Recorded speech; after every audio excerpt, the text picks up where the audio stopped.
Peace and love, family. Welcome to another Read Book Club discussion. Tonight, we are discussing chapter 5 of the myth and propaganda of Black buying power.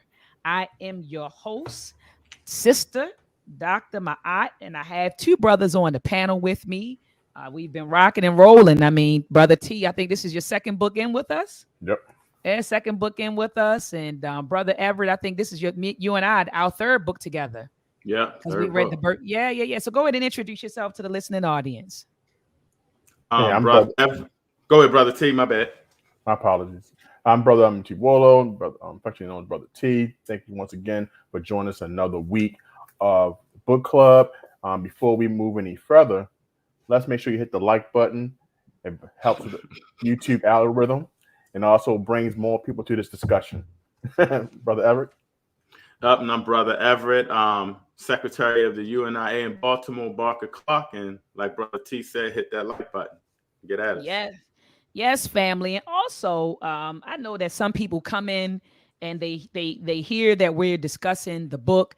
And while I would love for you to have the book, if you don't have the book, please stay and listen to the discussion. I have family members who tune in and they don't have the book, or have never, didn't read it, don't have it. And they end up coming in and listening to the discussions, and you end up learning a lot just being a part of the discussions. And so I'm so glad that you're here. Thanks for tuning in. New Black World Order. He says, peace, family. Share the show. Hit the like button. Welcome. Glad you are here. Enjoy. Peace to my dear brother, CJ Young Jr. CJ Young, I love reading your commentary under my post. So, brother, I'm letting you know I see you. And I appreciate, always reading your commentary. Peace to a beautiful mind. The sisterhood is coming in. Peace and love to you, Queen. Thank you so much for joining in. Sister Crystal, Denise, greetings to you, my sister. I saw the post that you just put up a post on Facebook of the Ashe Academy. Sister, you're doing your thing. I salute you for all that you are doing. All right. And so today is Halloween. So some people are not going to come in. And every holiday, I always post these two books. African people, yes, Dr. Barashango, African people and European holidays, a mental genocide. And it's not really to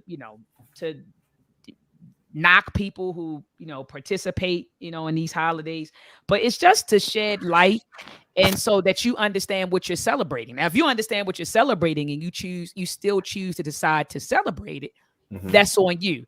But at least you're operating now with the knowledge of the origin of these holidays. And so I just want to just say, rest in power, rise in power to Dr. Barashango, who gave us these wonderful works. And if you don't have them, please add these works to your library, Volume 1 and Volume 2. All right. And so anyway, today we're going to be discussing Chapter 5, The Myth at Play, the Oh So Suitable Environment. So do one of the brothers want to spark it off, or do you want me to spark it off? It doesn't matter. Go ahead, spark it off, sis. All right. Well, Queens first. All right. Well, I think that it began with a very powerful quote from, it says, a former head of the Federal Communications Commission responding to the idea that the news channel had created the Trump presidency. It says, as Reed, in brackets, Hunt sees it, said the story, Murdoch didn't invent Trump because he invented the audience. Murdoch was going to make a Trump exist. The Trump comes along, sees all these people, and says, I'll be the ringmaster in your circus. And so what Dr. Ball is he's setting up. I love how he set this chapter up. He's showing us how the media creates an audience. He calls it audience creation. And he's saying that the media, they create an audience, they create an environment where we become susceptible to propaganda, basically. So he's saying that the media is responsible for that. And he goes into it. I'm on page 64, by the way. He starts talking about the current media environment and how it was created. And he says it was created in two phases.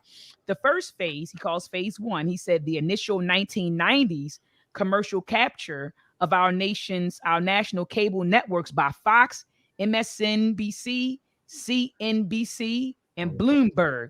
So again, it was the commercial capture of our cable networks by these four major networks: Fox, MSNBC, CNBC, and Bloomberg. He said, and then the second phase of the new millennium internet and social media rise of Google, Facebook, and Twitter. Okay. And so he's saying that these were the entities that are responsible for shaping the current media environment that we have today. And he's saying within this environment, he said there's no original reporting in this new environment. People just share the same story over and over and over again. And when I read that, Brother T and Brother Everett, I started thinking about, what I see on social media and what I see on the news. No matter what news channel you click on, no matter what social media platform you're on, you see the same stories over and over and over again. So Dr. Ball tells us on page 65 that there's no original reporting. And he's saying that he says fully 8 out of 10 stories studied simply repeated or repackaged previously published information. So he's saying this is how, and this is all being tied back to the myth and propaganda of Black power. He's saying that's why this thing became truth, because you had it being told by different outlets. No one did their due diligence. They didn't research the buying power, right? Black people have a $1.2 trillion buying power. He's saying nobody researched it. We're living in an environment, or we all exist in an environment where there's no original reporting. So people just take these different things and just keep on projecting them. So Brother T, Brother Everett, do you all want to chime in? If I can, I make a point based off what you just stated, Dr. Ma'at. Based on first page that Dr. Ball talked about, basically creating the platform, creating the audience. This is the importance of business. See, when we think about business, we think about we having a product and we have a customer. See, when it comes down to international and business on this level, Dr. Ball has brought up a point that you got to soften up the audience or create the audience. With every business, especially big business, we have to keep in mind that they have everybody working in tandem with them, right? On other chapters, we focused on how they use institutions based off the university we mentioned last week about how they built up a think tank and how they created the business, and also the Nielsen came from that. So they got the institution that creates the reports, from which is funded by a bank. Because in every business, we need three things. I don't want us to forget. There's just not the customer. It's just not the product, but we got to have the financial institution. But when we step a little further, when we think about business, we have the customer, the product, the financial institution. Now, Dr. Ball has mentioned we must have the media. The media is now part of that plan when it comes down to business. See, we just can't play at business. We got to be the business and be about the business. So being about the business, understand that it's an intricate web that they weave. Okay. So now it's talking about the customer, the product, the financial institution. Now we talking about the media. The media softens up the customer. Just like he opened up and stated that one statement we got to forget. Murdoch built an audience for Trump. Come on. Built. So just like we're tenderized. So by the time the product comes, the audience is ready to buy. So we've been tripped, we've been bamboozled, we've been ran amok, we've been led astray. So this is how they build it. It's a web, and we have to understand how intricate it really is. Yeah, it's kind of like when you go and watch you go to the movies and they show the previews of the movies, and you get those certain previews like, man, I want to see this, and they showed maybe a certain of people reviewing a movie, giving it 5 stars, and you go see, and you're like, man, how the hell did I go see this movie? It's awful, right. Because they're playing with your mind. It's like he uses the word propaganda. It's a lot of media propaganda. and it alters your mind and makes you do things you probably wouldn't do. It gives you a false illusion of what you're watching. And that's very important, especially when you're targeting audiences. Right. So, I think, man, this book is really deep because it's when he talks about Trump and he talks about how he created the audience for Trump, that's very important because audiences are created all the time. And when he's talking about the myth of Black buying power, his audience is not only advertisers, it's like you said, Brother T, financial institutions, the companies. So it really goes into marketing in a huge way. Right. And you can't forget that when, like, the last point that Dr. Ma'at made, it's about repetition. If you really want something beat into people, you got to repeat it. And you got to repeat it on all channels. Everywhere that you turn, the left, right, up, south, or north, you have to make sure it's the same message so it can be repeated and ingrained in their system. And it's exactly what's been put. T, I love what you just said, brother, when you said repetition is key, as they keep sending out the same message. And I want to take some time out to acknowledge Brother Kevin Nelson. Yes. This is one of, when I say solid pro-Black African-centered warriors, he's in the building. And so I just want to take some time out to acknowledge you, Brother Kevin. Salute. Thanks for joining, King. But like you said, Brother T, repetition is key. So, for example, I just want to give everyone this example. Getting Trump out of office. Remember when the media started pumping that? We got to get Trump out of office. We got to get Trump out of office. No matter what news station you turn to, we got to get Trump out of office. We got to get Trump out of office. And then you started hearing people in your family, at your job, in the community, we got to get Trump out of office. We got to get Trump out of office. I mean, you started hearing the same thing. And then when I would talk to people and say, well, why? Why do you feel that way? They start regurgitating something that they heard in the news. I mean, like the same talking points. And so, like you said, Brother T, repetition is key. When you want people to start believing something, just keep on propagating the same message, and they will eventually believe it. It may take some time. Don't think it's something that happens overnight. Okay, think about this. He started off the chapter talking about Trump and his audience that Murdoch made sure it was ready for him. Trump started talking his talk in 1998. Let's not forget, he hit all the circuits, the Oprahs, the Donahues, the Larry Kings, all talking about how I'll be Republican, but I want to be a new Republican. I want to put away. So he definitely tenderized the audience. So when it's time for him to finally run, his audience was ready. Yeah. They were ready to run. Trump was part of the media machine. Don't forget that. Let's not play that game. He was, first of all, before he was hated, he was loved. Come on. And then when Kanye West brought that point out, people got mad with Kanye West. That's right. Kanye West. I remember when Kanye West was like, hold up, now y'all don't love him. He used to be the one all in the rap videos. You don't remember Bobby Brown? You're on my own. The Ghostbusters. You don't remember Trump Towers? You don't remember it's all in the rap videos? Did you not? The Black Trump? Do anybody remember what Jim Jones' first name was? He was the Black Donald Trump. Come on. But then when the media said let's make him a racist, he's a bigot, he's this, he's that.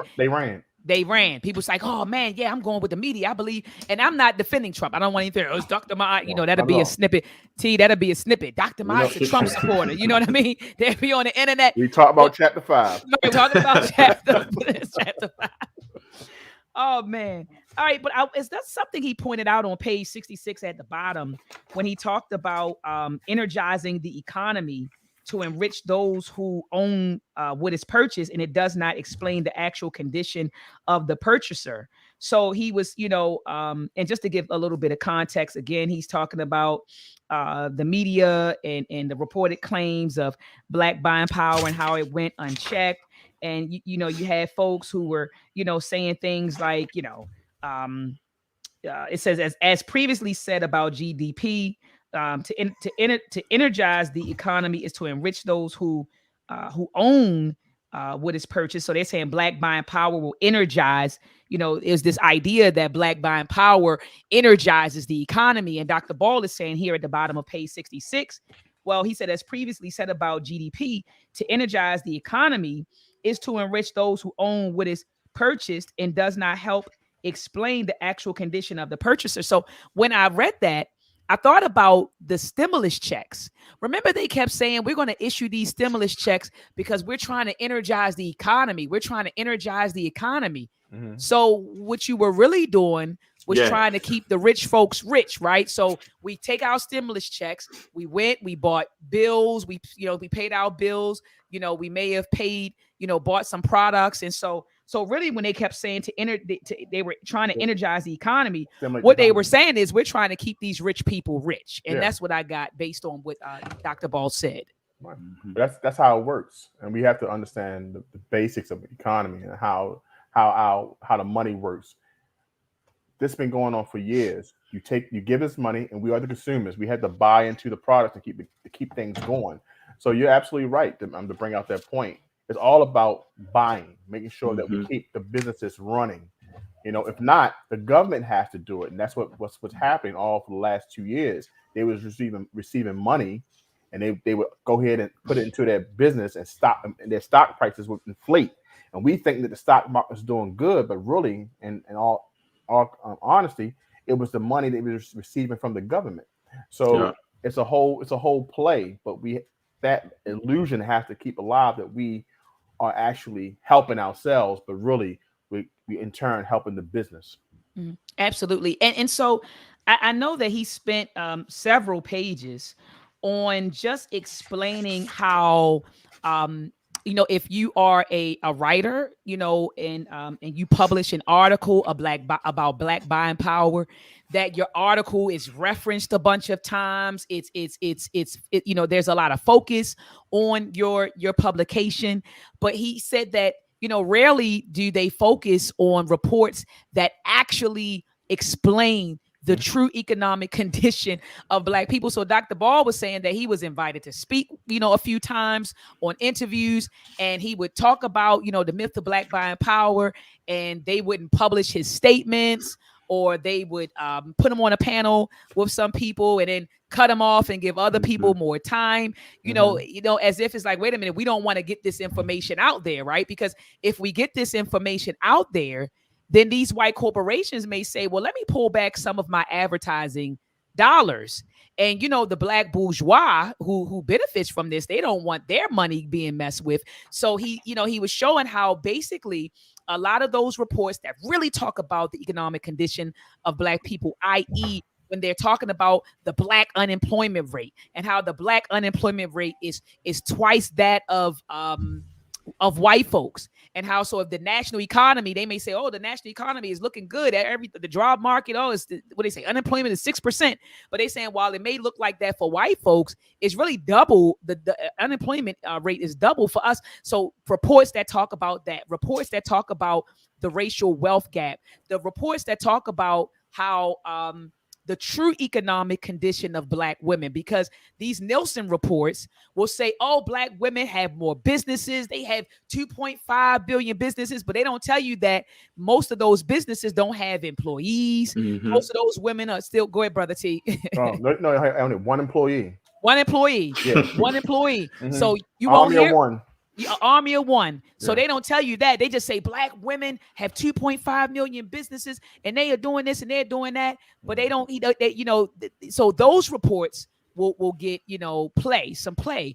But reports that said, well, Black women, they do own 2.5 million businesses, but it says right here, and I'm looking for it. Right here, it says, I'm on page 85. It says, for instance, it's been reported in 2012 that all told 2.5 million Black-owned businesses had no paid employees, an increase of 38.9% from 2007. Some more data came out about Black women.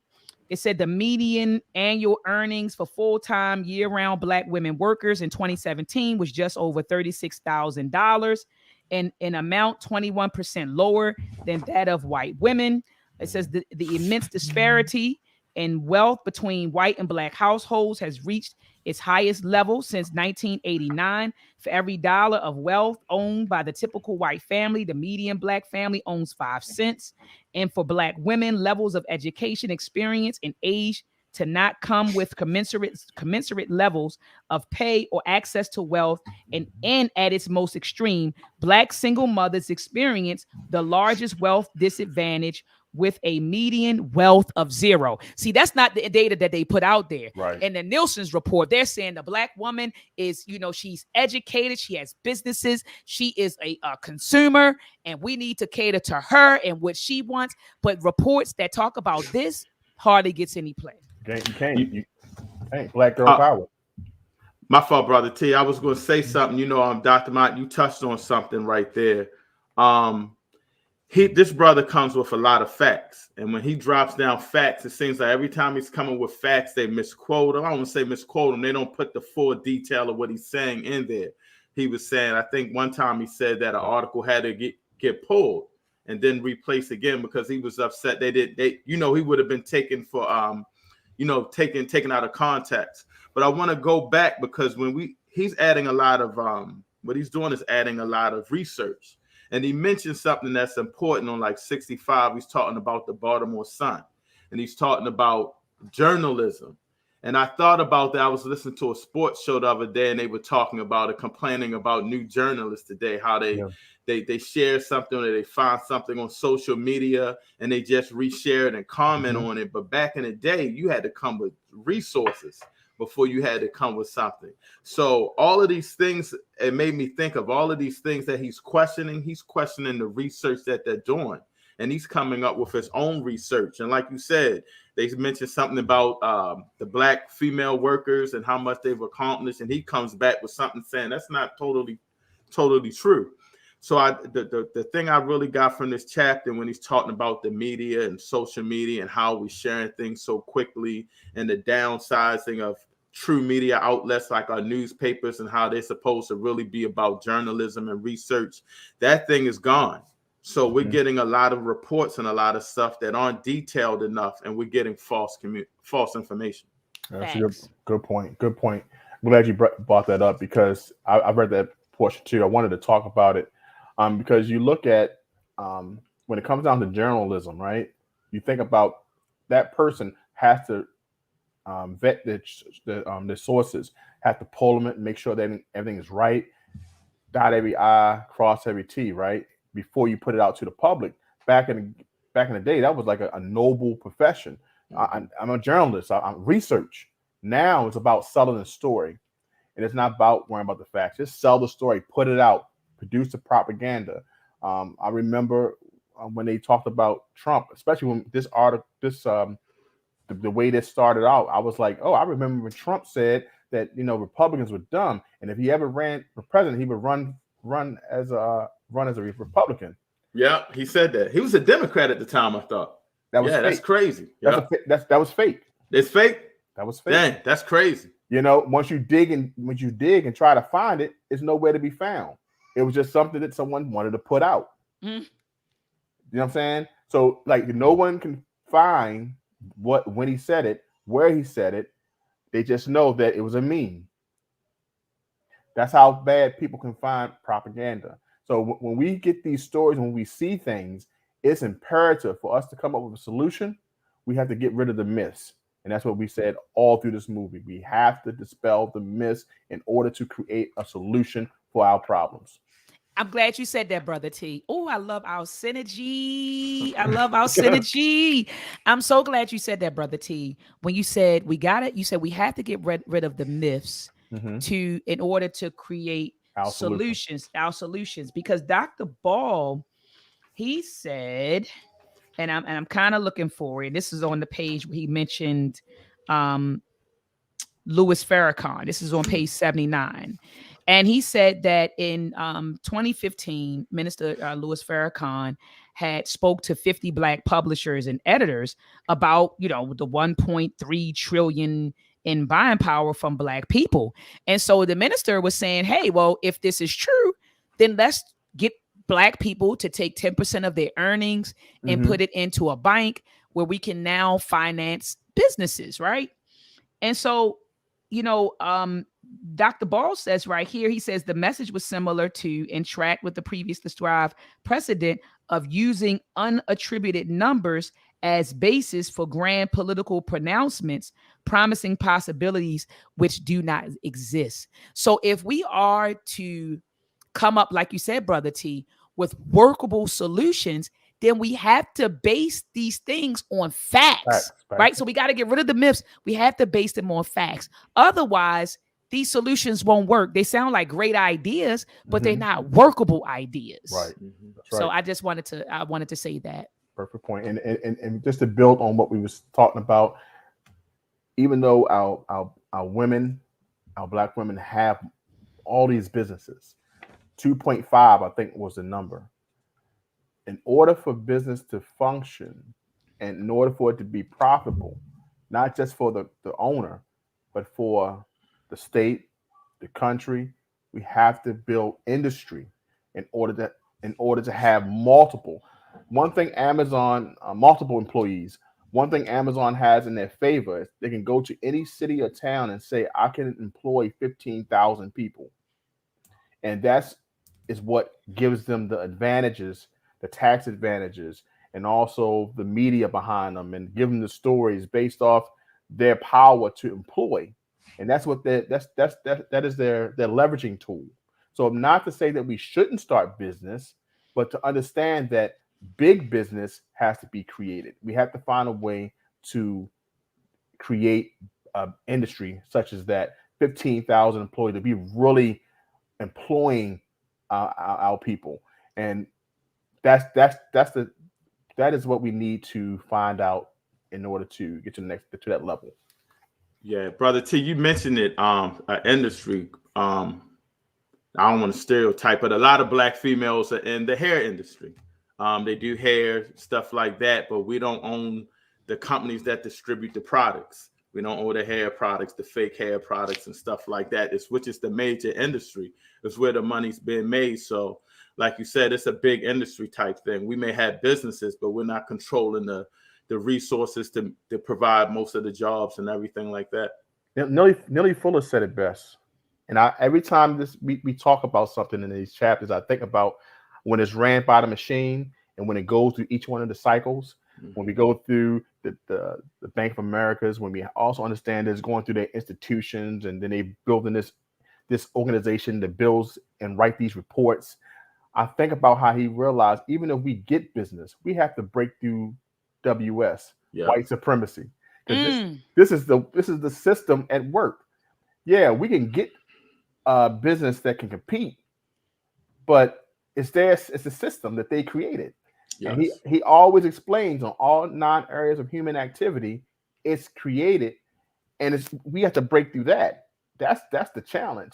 The business, yes, but also the ability to compete when they can block you out. And this is what we're talking about in these chapters, when they use the media and soften up the audience. Do you think they're gonna let anybody come in to attack, to speak to that audience? That's right. No, not at all. Not at all. And so I do love it. I was going to play the video. It's only like two minutes, but there's a video that Dr. Ball brought to our attention on the bottom of page 76 called The Conscious Consumer. And he was saying people like Nielsen, who's responsible for propagating the myth of Black buying power, how they continue to pump out, propaganda that will, I guess, solidify the claim, And so he said that during Black History Month, I don't think he gave us the year, but he said during Black History Month, he said 1 month later. So we're looking at 2015. He says during Black History Month, Nielsen produced a fresh video promoting their conscious consumer campaign featuring Black millennials excitedly describing how their buying power was a reflection of an advancing Black consciousness and pride.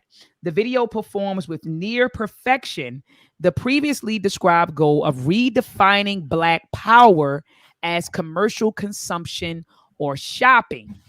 And so, I mean, when he when he stated this in this chapter, my mind went back to the other video that he mentioned called The Selling of the Negro, when John H. Johnson put out the video back in 1954 The blueprint. showing, the blueprint. And so all Nielsen is just following the blueprint. And so I do want to play the video. I think this is the correct video. It's only about 2 minutes, but it's called Conscious Consumers Equals Power. Wow. All right. And this video can be found on the Nielsen's website, YouTube page. So here we go.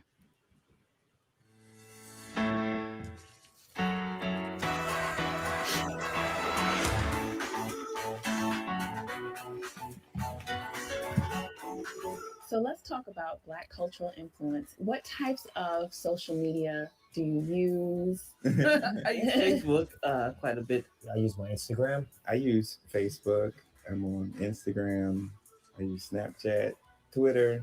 I usually don't use Twitter unless it's during a live event. I actually want to read what people are saying. When you reflect on it, and you do see all the people got married, had kids, going on vacation. It's like, wow, I sort of grew up on Facebook. Well, I used to be really active on Facebook until my mom joined, and I just stopped. Like, okay, no. I think social media has impacted the narrative, mainly because everyone's opinionated. It's not based on any facts. It sheds light on a lot of current situations and things happening within the community. So through social media, you can advertise. We're going to have a march on this date. I think that it's so fantastic not to be shackled by Associated Press or other media outlets.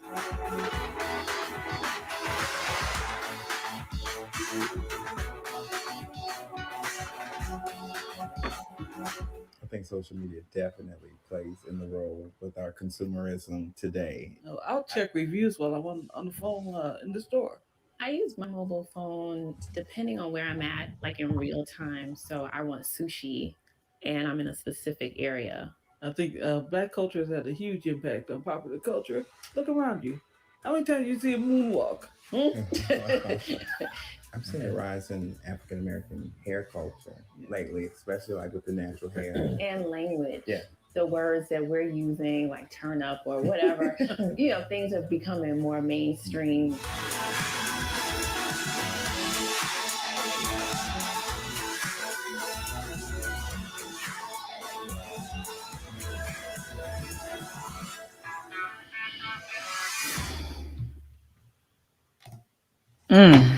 So let's say you have to read.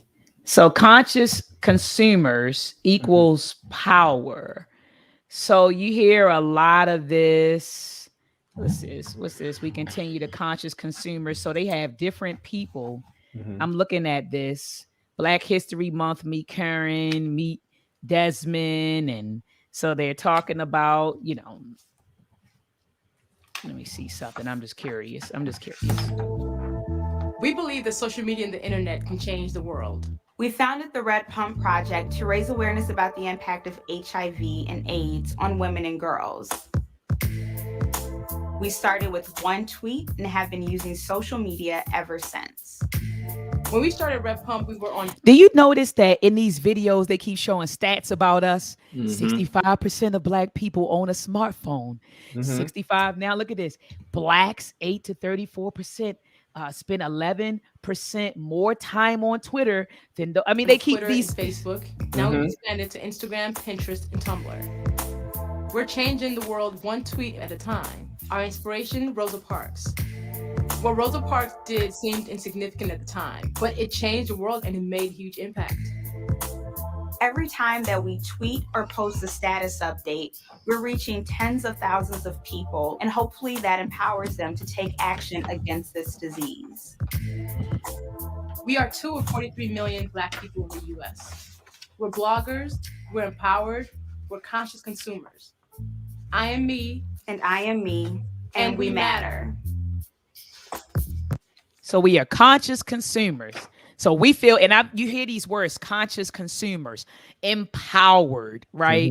Empowered, conscious consumers equals power. And so I love how Dr. Ball drove home that it was Nixon, the Nixon I'm about to administration. mention. Go ahead, brother T. Go ahead. You go ahead, take it. No, I'm gonna say one word because that's the first thing I thought when he knew that to make sure I need something. He said I need something to keep the unrest at bay. Mm-hmm. We know we talking about capitalism. That's when the country was talking about capitalism. So let me start mentioning black capitalism. Black capitalism. Even though I'm not going to give you any social programs to create to create black capitalism, I'm just going to say that hey, promote it. So promote business, promote doing buy black, putting buy black banks. But I'm not going to give you the means to do so. So Nixon was in that era before he left, and I say after he left because of the Watergate issue, his vice president Gerald Ford continued that story of business.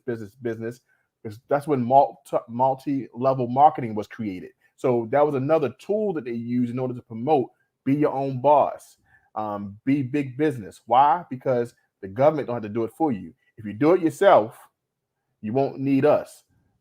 Government, stay out. Build your own pockets up. This is when this whole story was created. Just follow the history. For those who don't know, check out Gerald Ford and understand how he worked with Debbie DeVos' family. From Amway. A lot of people don't know that she's related by marriage to that family. So that talk of business was that Nixon, and then we got into bad credit from Reaganomics. So it follows the trends on what we can't buy it now. Guess what?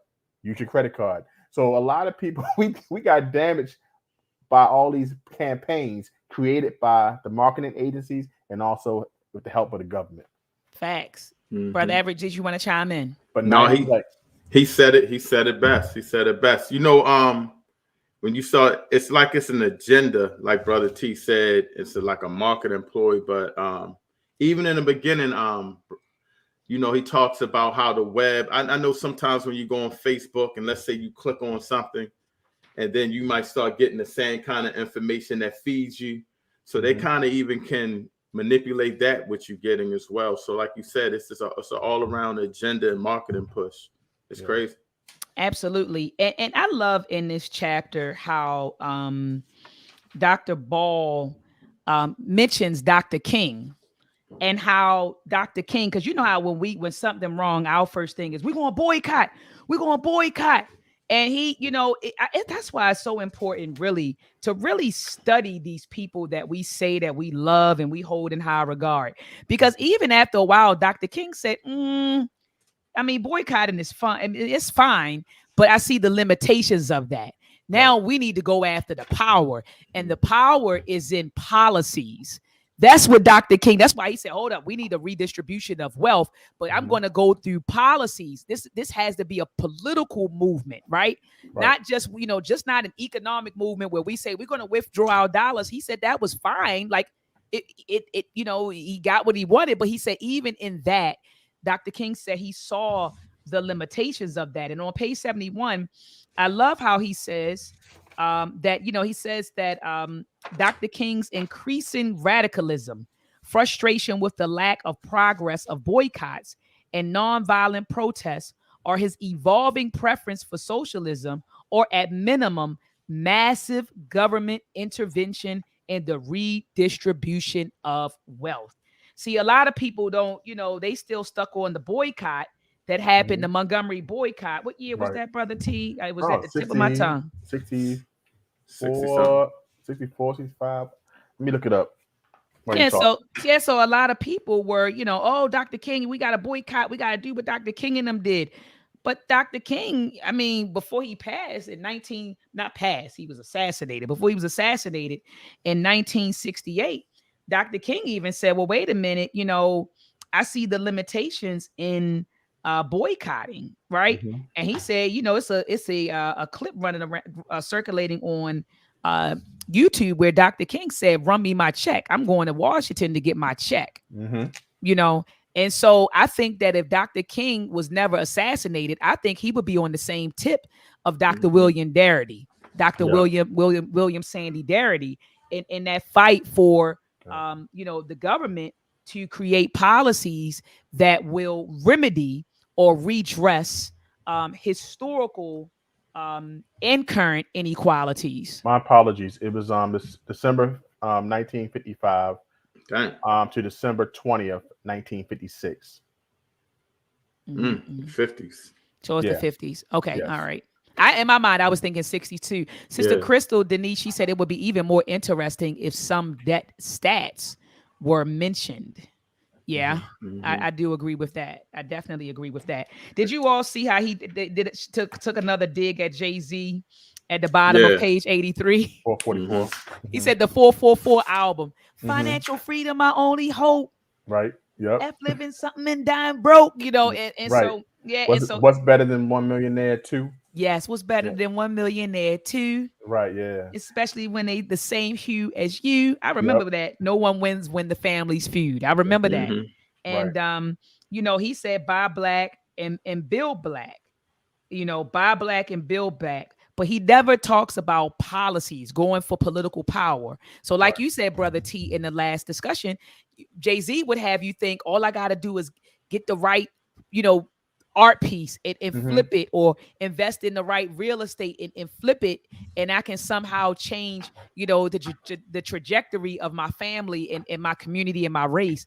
But we Right. have to go after the policies, y'all. We have to Right. go after the policies. These reports hurt us as well because it makes our community seem like we're doing better than what we actually are. Right. I mean, if you want to look at it, yes, dollars are there, but like you say, when you're not going through where our money's being spent and stuff like that, it doesn't equate. Like, we just read a book where it's talking about I get a loan, it's going to have a higher percentage than a white person that gets a loan.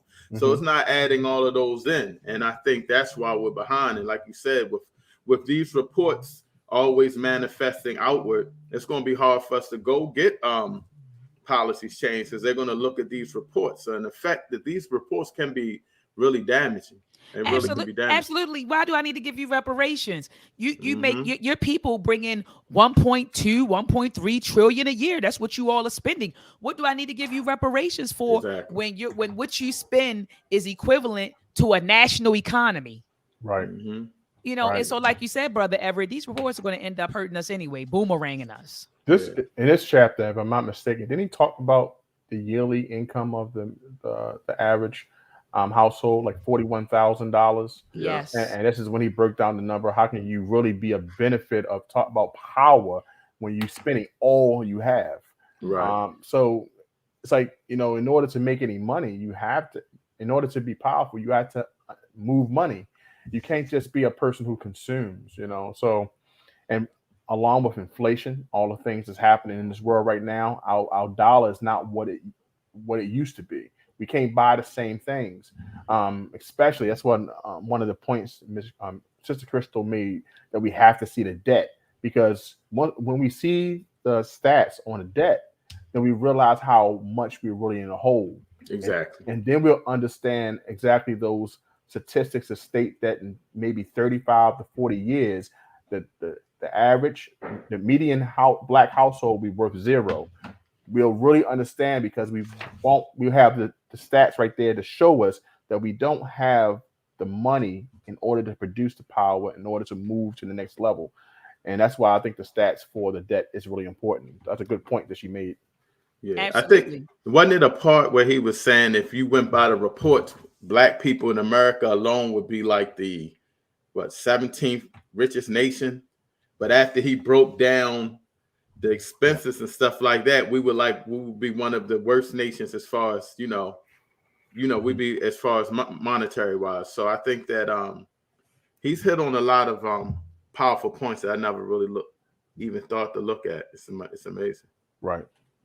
Absolutely. And I love the comment that Sister Crystal said. She said that, right, I think he made a point of explaining we've been led to believe the exceptions are the rule or the norm.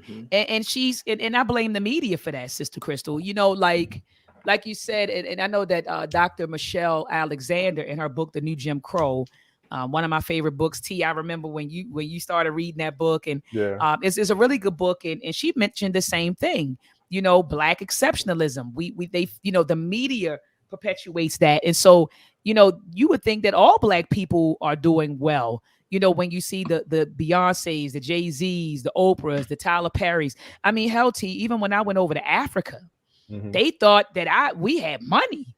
Yeah. They were like, oh man, we were in Ghana. They looked at us like, oh man, and I said, no, brothers and sisters. And I had to sit down and have conversations with our brothers and sisters on the continent about what's really happening to Black people in America. It's not glitz and glamour, in America, but that's not the America that they see. That's not the image of America. Yeah, the image that they that's being projected to the rest of the world. The rest of the world thinks that we're doing fine based on Black exceptionalism. And even if we sit down and we think about exactly the images that's going abroad, let's sit down for a second and think about the images that our kids see today.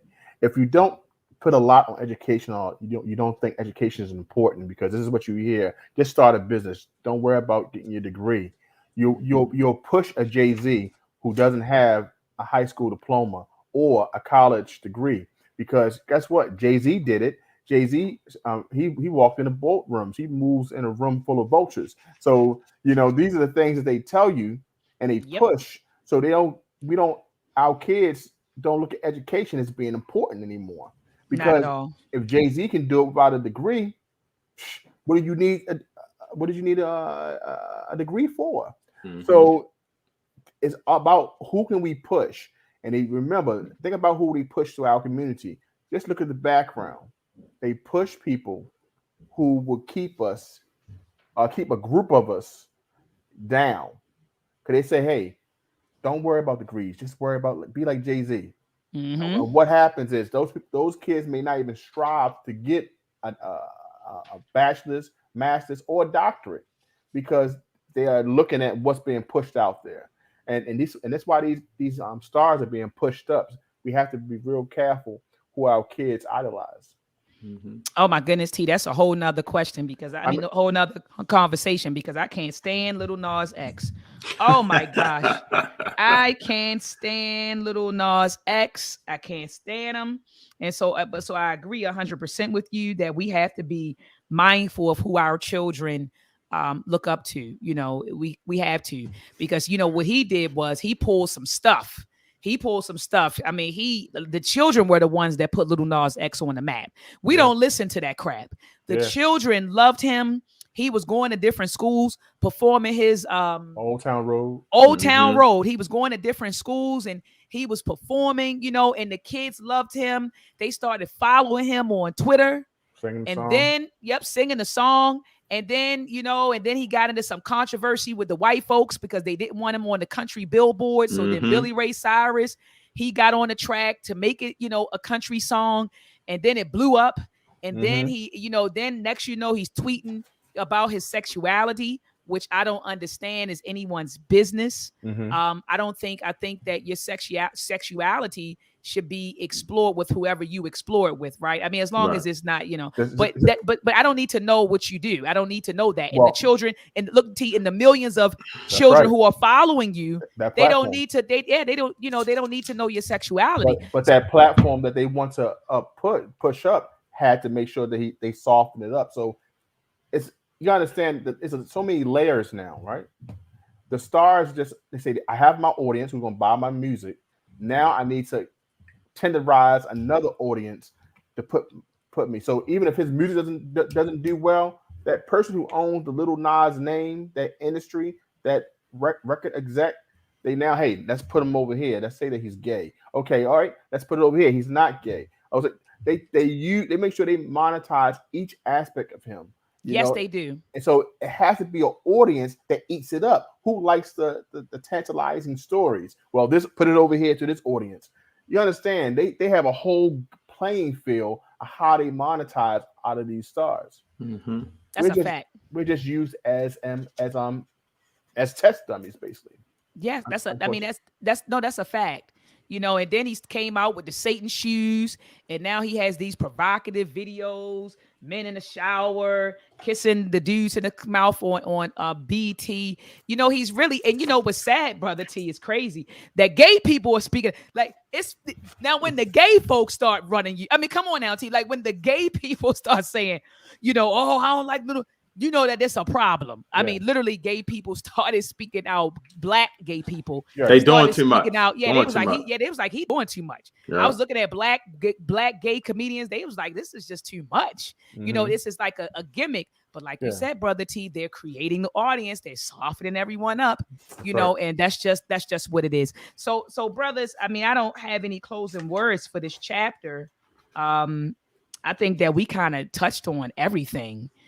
In this chapter. Is this something that we didn't touch on, or? I think we hit everything about the audience. I think that was one of the powerful points that Dr. Ball really put out for this chapter. It's understanding how business softens up the audience. And you made a perfect point when we watched the video on how they made sure that to take notice of what platforms African Americans were on. That we were 47% on Twitter, that we was on. So they wanted to know where they put their commercials, their advertisers, where they want to make sure they put their product where we are. And that's all it's about. It's about how can they get out money out our pockets. And this is what is all produced. And he did a good job in placing it in his book. Mm-hmm. I agree. Absolutely. I agree 200%. Hold up. This book, where you at, brother book. Everett? This book, where you at, brother Everett? This book right here, The Myth and Propaganda of Black Buying Power by Dr. Jared Ball family. Get this book if you don't have it. I agree with Sister Crystal Denise 100% that it's a small book. It's only 107 pages. A small book, but it's packed with so much information. It reminds me of Breaking the Chains of Psychological Slavery by Dr. Naeem Akbar. That book is 68 pages, but it's packed with a lot of information. And so, family, this is definitely a book that you want to grab. And if you can't grab the book, Dr. Jared Ball offers a free PDF on his website. I Mix What I Like. Again, the name of the website, let me put it up here. It's called I Mix What I Like. I Mix What I Like.org. Mm-hmm. I Mix What I Like.org. And what I'll do is let me show the website really quickly. I went to it. He also has a YouTube channel as well that he talks. I think it's Black Power Media.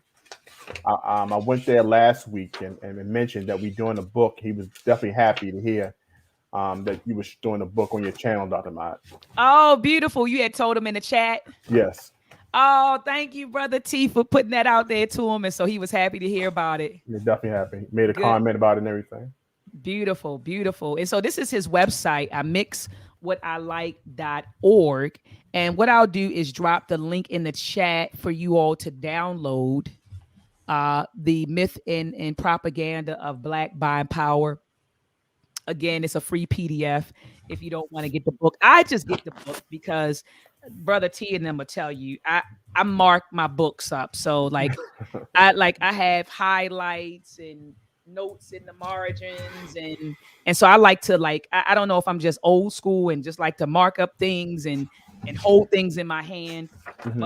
But maybe that's because I grew up like that. But some people are cool with PDFs. I'm just a person that likes to take the notes, and I need something that I can sit in my recliner, Brother T, and just mark things with my light. And so I'm just that type of person. That's true.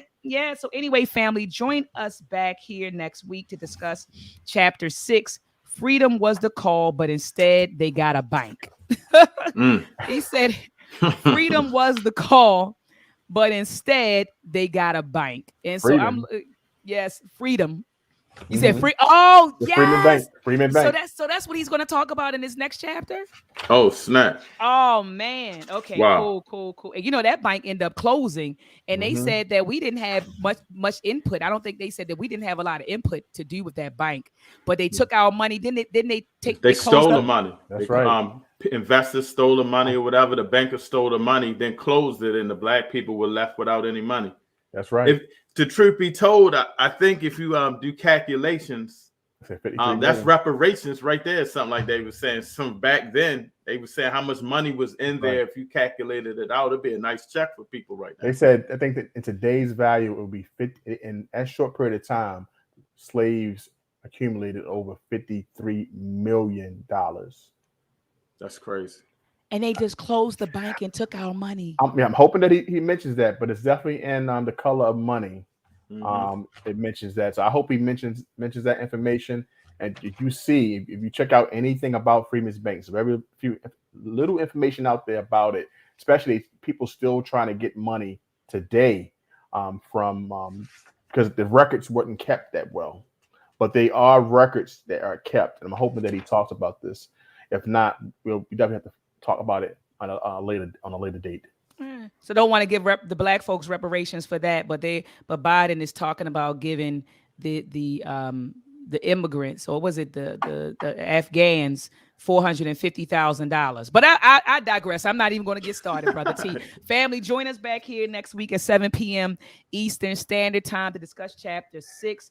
Please have Jim Crow Joe. So please have a black-tastic week. Peace and black power, family.